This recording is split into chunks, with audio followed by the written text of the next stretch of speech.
Hi everyone, চলে এলাম আবার একটি নতুন ব্লগ নিয়ে। এই যে সকালের ব্রেকফাস্ট সেরে ছাদে উঠছি, সাথে মেয়েও উঠছে। ওর বাবা নিচে স্নানে গেছে। ছাদের একটু রোদটা উপভোগ করব, তারপরে রান্নাবান্না সারব।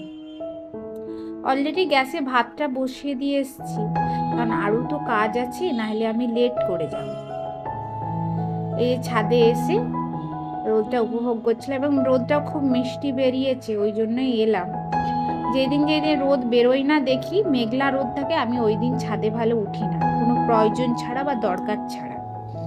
আমার থেকে কত দূরে দেখো দাঁড়িয়ে আছে, ফোন দেখতেছে দাঁড়িয়ে দাঁড়িয়ে। ও জানেই না আমি ওকে ক্যামেরায় নিয়েছি বলে। যদি জানতে পারে ও এক্ষুনি ছুটে চলে যেত, ওখানে দাঁড়াতোই না। ওই বুঝতে পেরে গেছে, ওই জন্য দূর থেকে একটা হাসি দিচ্ছি। এই যে তোমাদের যে দূরের পাহাড়টা আমি দেখাই, এটা ক্যামেরায় আজকে উঠছে না, কিন্তু খুব সুন্দর পাহাড়টা আবঝা আবঝা দেখা যাচ্ছে। চলো একটা জিনিস দেখাই। এই ছাদে টিনের ফাঁকে পায়রাগুলো কি সুন্দর খেলা করছে। ওরাও রোদ উপভোগ করছে, কারণ ঠান্ডায় তো ওদেরও কষ্ট হয়, তাই না?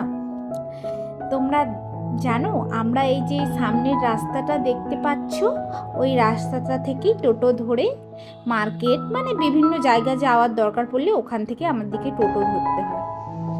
চলো, অনেকক্ষণ গল্প হলো, এবার নিচে যেতে হবে, রান্না বান্নাও দেখতে হবে, কারণ অনেকটা দেরি হয়ে গেলে আবার মুশকিল আছে। এসে দেখি হাজব্যান্ড অলরেডি অফিসের জন্য রেডি হয়ে গেছে এবং অফিসের জন্য বেরিয়েও পড়েছে। বেরিয়ে গিয়ে আবার ফেরত এসেছে, কারণ ও ভুলে গেছে হেলমেট নিতে, ওই জন্য মেয়ে আবার হেলমেটটা এগিয়ে দিল। এবার হেলমেট নিয়ে ও বেরিয়ে যাবে।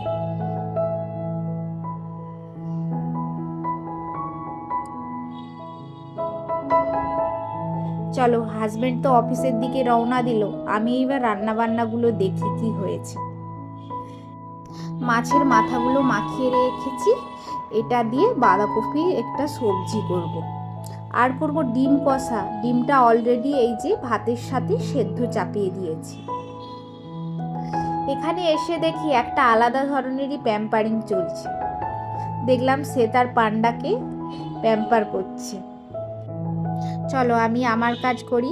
মাছের মাথাগুলো ভাজা চাপিয়েছি, এই মাছের মাথাগুলো ভালো করে ভেজে নিয়ে বাঁধাকপির সবজিতে দেব। চলো আমি রান্না বান্না সেরে নিই। ব্লগটা